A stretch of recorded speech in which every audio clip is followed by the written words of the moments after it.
دینه مخکې درس کې مونږه د فعل مضارع 14 صيغې دا په 3 حصو کې تقسیم کړي وي. نمبر 1 2 صيغې، نمبر 2 و صيغې او نمبر 3 15 صيغې. د 2 صيغو نه زموږ مراد د فعل مضارع هغه صيغې وي چې د کومو په آخر کې نون د جمع مؤنث دی. نو د فعل مضارع دغه 2 صيغې دغه مبني دي، د همیشه د پاره به دغه 2 صيغې دا به مبني وي. د دې نه علاوه د فعل مضارع د 2 نور کم تقسیمونه مونږه ذکر کړیو، نو په هغې کې ټولې 12 صيغې دي. و صيغې هغه دي چې د هغې په آخر کې نون اعرابي ده، او 15 صيغې هغه دي چې د هغې په آخر کې نه نون اعرابي شته دی او نه په هغې کې ضمیر بارز شته دی، بلکې په هغې کې ضمیر هغه پټ وي. نو دا 12 صيغې دا معرب دي. په دې درس کې به مونږه د دې اعراب ذکر کوو. نو د فعل مضارع د اعرابو په لحاظ سره 4 قسمونه دي. د فعل مضارع د اعرابو په لحاظ سره 4 قسمونه دي. نمبر 1 د فعل مضارع هغه 15 صيغې چې هغه د ضمیر بارز او د نون اعرابي نه خالی دي. کله چې دا 15 صيغې صحیح وي نو تدې حالت رفعی به وي په ضمه لفظي سره، حالت نسبی به وي په فتحه لفظي سره، او حالت جزمی به وي په سکون یعنی جزم او غلغندي سره. د اعرابو په لحاظ سره د فعل مضارع لومبی قسم دا دی چې د فعل مضارع هغه 15 صيغې چې هغه د ضمیر بارز او د نون اعرابي نه خالی دي. کله چې دا 15 صيغې دا صحیح وي نو تدې حالت رفعی به وي په ضمه لفظي سره، حالت نسبی به وي په فتحه لفظي سره، او حالت جزمی به وي په سکون سره. د حالت رفعی مثال دی هو یضرب، هي تضرب، انت تضرب، انا اضرب او نحن نضرب. نو که مونږ او تاسو وګورو نو دا 15 وانه صيغې دا صحیح دي. صحیح ولې دي؟ ځکه چې تدې د لومبۍ صيغې په آخر کې حرف علت دا نشته دی، او دا په حالت رفعی کې دي. په حالت رفعی کې ولې دي؟ ځکه چې په دې باندې نه د عوامل نواسبونه او نه د عوامل جوازمونه یو عامل داخل دی. نو تدې حالت رفعی دا په ضمې سره ده. نو که مونږ او تاسو وګورو نو په یضربو، تضربو، تضربو، اضربو او نضربو په آخر کې ضمه راغلی ده. او حالت نسبی تدې 15 صيغو په فتحه لفظي سره ده، یعنی داسې فتحې سره ده چې په هغې باندې مونږه تلفظ کوو. نو تدې مثال دی لن یضرب، لن تضرب، لن تضرب، لن اضرب، لن نضرب. نو دا 15 وانه صيغې دا صحیح هم دي او په حالت نسبی کې دي. په حالت نسبی کې ولې دي؟ ځکه چې د حروف ناصبونه پکې لن داخل شوی دی او دې 15 صيغو لای فتحه ورکړې ده. د حالت جزمی مثال دی لم یضرب، لم تضرب، لم تضرب، لم اضرب، لم نضرب. نو دا 15 صيغې او دا کوم مثالونه مونږه ذکر کړل نو دا په حالت جزمی کې دي، ځکه چې د حروف جازمونه پکې لم داخل شوی دی او آخر کې د 15 صيغو له جزم ورکړی دی. نو حاصل دا شو چې د فعل مضارع هغه 15 صيغې چې هغه د ضمیر بارز او د نون اعرابي نه خالی وي. کله چې دا 15 صيغې صحیح وي نو تدې حالت رفعی به وي په ضمه لفظي سره، حالت نسبی به وي په فتحه لفظي سره، او حالت جزمی به وي په سکون سره. د اعرابو دویم قسم دا دی چې د فعل مضارع دغه 15 صيغې یعنی هغه صيغې چې د هغې په آخر کې نه ضمیر بارز شته دی او نه نون اعرابي شته دی. کله چې دا 5 صیغې دا ناقصې واوي وي یا ناقصې یایي وي نو تدې اعراب به وي، تدې حالت رفعي به وي په ضمه تقدیري سره، حالت نسبی به وي په فتحه لفظي سره، او حالت جزمي به وي د حرف علت په غورځېدلو سره. د اعراب دویم قسم دا دی چې د فعل مضارع هغه 5 صیغې چې هغه د ضمیر بارز او د نون اعرابي نه خالی دي، کله چې دا 5 صیغې ناقصې واوي وي یا ناقصې یایي وي نو تدې حالت رفعي به وي په ضمه تقدیري سره، حالت نسبی به وي په فتحه لفظي سره، او حالت جزمي به وي د حرف علت په غورځېدلو سره. د حالت رفعي مثال دی د ناقصې واوینه، لکه هو یغزو، هي تغزو، انت تغزو، انا اغزو، نحن نغزو.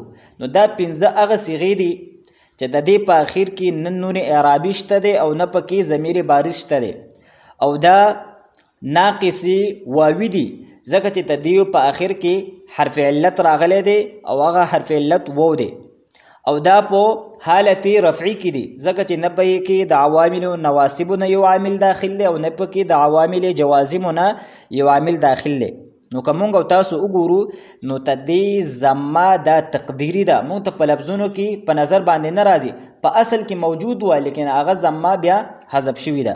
لہذا تدې 5 صیغو حالت رفعي دا په ضمه تقدیري سره ده. او د ناقصې یایي نه دا 5 صیغې مونږ سره دي، هو یرمي، هي ترمي، انت ترمي، انا ارمي، نحن نرمي. نو دا 5 صیغې اوس د ناقصې یایي نه راغلي دي، تدې اعراب هم دغه دي چې حالت رفعي دی په ضمه تقدیري سره ده. چې کله دا 5 صیغې دا په حالت نسبی کې وي خوا که ناقصې واوي وي او که ناقصې یایي وي نو تدې حالت نسبی به وي په فتحه لفظي سره، یعنی په داسې فتحې سره چې هغې باندې به مونږه تلفظ کو. د ناقصې واوینه مثال دی لن یغزو، لن تغزو، لن تغزو، لن اغزو، لن نغزو. نو دا 5 صیغې دا ناقصې واوي دي او په حالت نسبی کې دي ځکه چې د حروف ناسبونه پکې په لن داخل شوی دی نو د دې اخر لی فتحه ورکړې ده. د حالت نسبی مثال دی د ناقصې یایي نه لن یرمیا، لن ترمیا، لن ترمیا، لن ارمیا او لن نرمیا. چې کله دا 5 صیغې په حالت جزمي کې وي خوا که ناقصې واوي وي او که ناقصې یایي وي نو تدې حالت جزمي به وي د حرف علت په حذف سره، یعنی په آخر کې که وو وي نو وو به حذف کیږي او که یا وي نو یا به حذف کیږي. نو د ناقصې واوي مثال دی مونږ سره لم یغزو، لم تغزو، لم تغزو، لم اغزو، لم نغزو. په آخر کې وو نشته دی ځکه چې د لم د داخلېدلو د وجې نه دغه وو دا حذف شو. نو دا 5 صیغې دا په حالت جزمي کې دي ځکه چې د لم د داخلېدلو د وجې نه هغه وو چې هغه په حالت رفعي او په حالت نسبي کې موجود و نو د لم د دخول د وجې نه دغه وو دا حذف شو. د ناقصې یایي نه د دې 5 صیغو د حالت جزمي مثال دی لم یرمي، لم ترمي، لم ترمي، لم ارمي، لم نرمي. نو دا 5 صیغې دا ناقصې یایي دي او په حالت جزمي کې دي ځکه چې لم پې داخل شوی دی او مونږ دا وویل چې د دې حالت جزمي دا به د حذف په حرف علت سره وي نو د لم د داخلېدلو د وجې نه د دې 5 صیغو د اخر نه یا غورځېدلې ده. نو د اعرابو د دې دویم قسم حاصل دا شو چې د فعل مضارع هغه 5 صیغې چې هغه د نون اعرابي او د ضمیر بارز نه خالی دي، کله چې دا 5 صیغې ناقص واوی وی یا ناقص یایی وی نو تدې حالت رفعی به وي په ضم تقدیری سره، حالت نسبی به وي په فتح لفظی سره، او حالت جزمی به وي په حذف د حرف علت سره. د فعل مضارع د اعراب دریم قسم دا دی چې د فعل مضارع دا 15 صيغې چې کله دا ناقص الفی وي، یعنی تدې د لومبۍ صيغې په اخر کې الف وي، نو تدې اعراب بداوي. تدې حالت رفعی به وي په ضم تقدیری سره، حالت نسبی به وي په فتح تقدیری سره، او حالت جزمی به وي د الف په غورځېدلو سره. چې کله دا 15 صيغې دا ناقص الفی وي نو تدې حالت رفعی به وي په ضم تقدیری سره، حالت نسبی به وي په فتح تقدیری سره، یعنی فتحه به په لفظونو کې موجود نوي، او حالت جزمی به وي د الف په غورځېدلو سره. د حالت رفعی مثال دی هو یرضى، هي ترضى، انت ترضى، انا ارضى، او نحن نرضى. نو دا هغه 15 صيغې دي چې تدې په اخر کې نه نون اعرابي شته دی او نه پکې ضمیر بارز شته دی، او دا ناقص الفی دي ځکه چې په اخر کې الف راغلی دی. او دا 15 صيغې دا کم مثالونه مونږ ذکر کړل، نو دا په حالت رفعی کې دي. په حالت رفعی کې ولې دي؟ ځکه چې نه پې د عوامل نواسبونه او نه پکې د عوامل جوازمونه یو عامل داخل دی، نو تدې حالت رفعی ده په ضم تقدیری سره. د حالت نسبی مثال دی لن یرضوا، لن ترضوا، لن ترضوا، لن ارضوا، لن نرضوا. لن په داخل شوی دی، نو په دې صورت کې تدې کم نسب دی نو هغه په فتح تقدیری سره دی، یعنی په لفظونو کې موجود نه دی. د حالت جزمی مثال دی لم یرضوا، لم ترضوا، لم ترضوا، لم ارضوا، لم نرضوا. په دې صورت کې به مونږ نه راکاږو ځکه چې په آخر کې الف دا موجودو، خو لیکن د لم د دخول د وجې نه هغه غورځېدلی دی ځکه چې دا 15 صيغې په حالت جزمی کې دي. نو د حالت جزمی به تدې وي د الف په حذف سره. د فعل مضارع د اعراب سلورم او اخرنی قسم دا دی چې د فعل مضارع هغه اووه صيغې چې د هغې په اخر کې نون اعرابي وي او د هغې په اخر کې ضمیر بارز هم وي. نو دغه اووه صيغې خوا که دا صحیح وي یا ناقص واوی وي، یایی وي، او که الفی وي، نو تدې حالت رفعی به وي د نون په اثبات سره، یعنی د نون د باقی پاتې کېدلو سره. یعنی کله چې تدې اووه صيغو په آخر کې نون موجودو نو موږ ته به دا پته لګي چې دا په حالت رفعی کې دي، او حالت نسبی او حالت جزمی دواړه به وي د نون په غورځېدلو سره. د فعل مضارع د اعراب په لحاظ سره څلورم قسم دا دی چې د فعل مضارع هغه اووه صيغې چې د هغې په آخر کې نون اعرابي ده، نو دغه اووه صيغې خوا که دغه فعل مضارع ناقص که صحیح وه، که ناقص واوي وه، که یایي وه، او که الفي وه، نو تدې حالت رفعی به وي د اثبات نون سره، حالت نسبی او حالت جزمی به وي په حذف د نون سره. اوس موږ ته دې مثالونه ذکر کوو. نو د حالت رفعی مثال دی د صحیح نه هما یضربانی، هما تضربانی، انتما تضربانی، انتما تضربانی، هم یضربون، انتم تضربون، او انتی تضربون.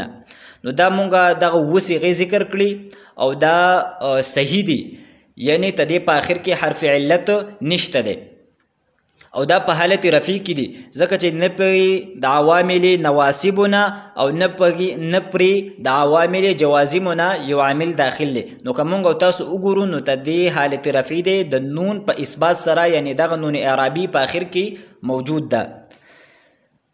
د ناقص یایینه د حالت رفعی مثال دی تدې اووه صيغو هما یرمیانی، هما ترمیانی، انتما ترمیانی، انتما ترمیانی، هم یرمون، انتم ترمون، او انتی ترمینا. نو دا د حالت رفع مثال دی د ناقص یایی نه. نو ته دې حالت رفع دی د نون په اثبات سره. د ناقص واوی نه مثال دی هما یغزوانی هما تغزوانی انتما تغزوانی انتما تغزوانی هم یغزون انتم تغزون انت تغزینا. نو ته دې حالت رفع ده په اثبات د نون سره.